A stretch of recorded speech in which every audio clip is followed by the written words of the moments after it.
সবই আমাদের ভার্মি কম্পোস্টের কারখানা। এই গ্রামে অন্তত 25 টন, অন্তত 25 থেকে 30 টন প্রত্যেক মান্থ, মানে প্রতি মাসে 25 মাসে 25 থেকে 30 টন ভার্মি কম্পোস্ট উৎপাদন হচ্ছে। আচ্ছা, এই যে ভার্মি কম্পোস্ট যে গ্রামে, এটা আপনি কিভাবে শুরু করলেন? শুরুটা একটু জানতে চাই।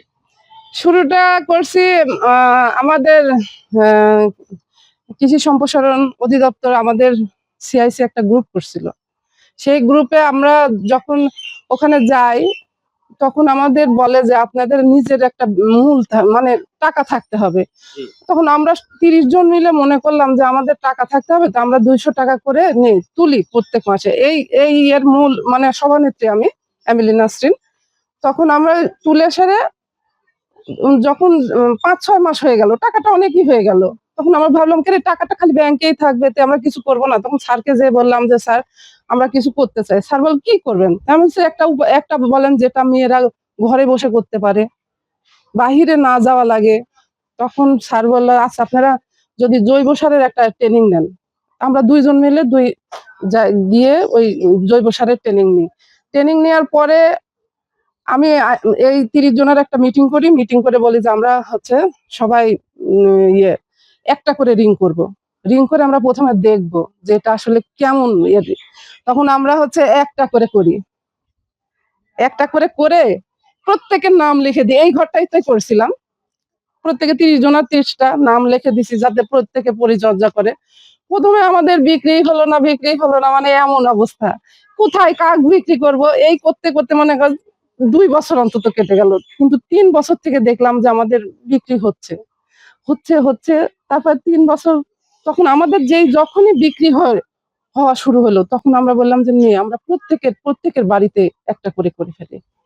তখন আমরা প্রত্যেকের বাড়িতে করলাম, এবং শুধু বাড়িতেই না, এই গ্রামের যারা দরিদ্র মেয়েরা আছে, দরিদ্র বউয়েরা আছে, আমরা চাই যে প্রত্যেক মেয়ের কাছে কিছু টাকা থাকুক, যাতে তার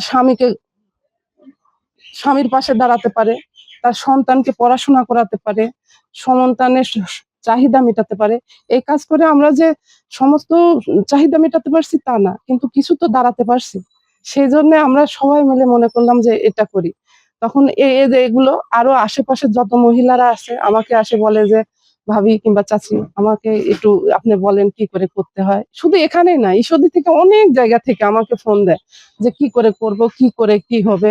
তখন আমি তাদেরকে বলি যে এইভাবে করো। আর আর আর আরেকটা কথা হচ্ছে, আমি যখন সবাইকে বলি না, তখন বলি যে এটা করতে হবে নিজেদের জন্য, অন্যের জন্য না।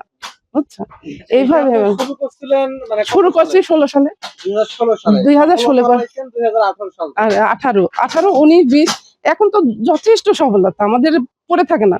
এইটা একটা ভার্মি কম্পোস্ট যে স্ল্যাবটা দেখতে পাচ্ছি, বা এই যে একটা রিং, এই রিং এ কয় কেজি করে কেঁচো দিতে হয়? এই যে এই রিংটা না, রিংটাতে 70 কেজি গোবর দিতে হয়। হ্যাঁ, 70 কেজি গোবর। এখন আমাদের তো কেঁচোর অভাব নাই, আমাদের প্রচুর কেঁচো। প্রতি রিং এ কত কেজি করে গোবর? হ্যাঁ, কয় কেজি করে গোবর দিয়ে থাকে? 70 কেজি গোবর দিই, কিন্তু ওটা যখন সার হয়ে যায় ওটা 40 কেজি হয়। 40 কেজি। কিন্তু কেঁচো দেন কয় কেজি? কেঁচো আমরা ওটা হিসাব করে দিই না, চালার পর যে কেঁচো গুলো থাকে হয়তো আমি বলছি আনুমানিক 500টাও থাকে, 1000টাও থেকে যায়। হ্যাঁ, আমরা যখন বুঝি যে ওই রিং এ মানে কেঁচো বেশি আছে, কি করে বুঝে? যেটা হচ্ছে তাড়াতাড়ি হয়ে যাচ্ছে, দেখছি যে তুলার সঙ্গে সঙ্গে হয়ে যাচ্ছে, তাহলে এই কেঁচোর পরিমাণটা বেশি, 1000-এর কাছেও চলে যায়। যত কেঁচো থাকবে তত তাড়াতাড়ি আমাদের প্রোডাক্টটা হবে।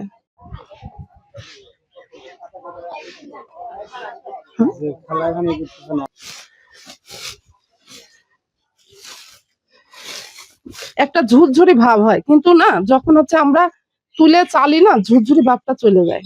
এই দেখেন ঝুরঝুরি, একবারে ঝুরঝুরি।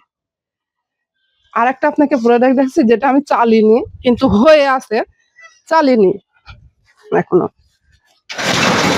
দেখেন যখন সারটা হয়ে যাবে না, মনে হবে যে এই সারটা কি করে হলো। দেখেন এইটা হচ্ছে সার, একবারে পিওর সার। যে আন্টি, এই যে যারা ভার্মি কম্পোস্ট যদি নিতে চায়, তারা আপনাদের থেকে কিভাবে সহযোগিতা পেতে পারে? যারা আমাদের থেকে নিতে চায়, আমাদের মোবাইল নাম্বার আছে, আর কোথায় পৌঁছাতে হবে সেটার জন্য আমাদের গাড়িও আছে, শুধু ওনারা ওই ইয়েটা বহন করবে, তাহলে হয়ে গেল। এবং কুরিয়ার খরচে মানে কুরিয়ারের মাধ্যমে সারা বাংলাদেশে আপনারা হ্যাঁ, সারা বাংলাদেশে আমরা কুরিয়ারের এবং মাধ্যমে। কেউ যদি কেঁচো নিতে চায় আপনারা কি তাদেরকে কেঁচো বিক্রি করবেন কি? হ্যাঁ, অবশ্যই করব। তো কেঁচোর দামটা কিরকম সেটা বলা যাবে কিনা? হ্যাঁ হ্যাঁ, বলা যাবে, অবশ্যই বলা যাবে। 1200 থেকে 1500-এর মধ্যে আমরা কেঁচো বিক্রি করি। 1200 টাকা থেকে 1500 টাকা কেজি। হুম। তো দর্শক আপনারা যারা দেখতে পেলেন এই গ্রামের টোটালি দেখেন যতদূর চোখ যায় যে ছোট ছোট ঘরগুলা সবগুলোই কেঁচো সার। যারা কেঁচো সার নিতে চান তারা স্ক্রিনে দেওয়া নাম্বারে আপনারা যোগাযোগ করে আন্টির সাথে যোগাযোগ করে নিয়ে নেবেন। এই চায়ের পাকে হওয়ার পর নাকে শুকতে হবে, যখন কবরের গন্ধ আসবে না, আর হাতের কোনো চাপ দিতে হবে, হাত যখন ভিজবে না তখন মনে করতে হবে যে এটা হয়ে গেছে। এটা হচ্ছে না শর্ত। আর এর ভিতরে কিন্তু আছে নিচে এর ভিতরে কেঁচো আছে, দেখেন এই যে দেখেন এই যে এই যে এই যে এই যে দেখেন এটা আছে।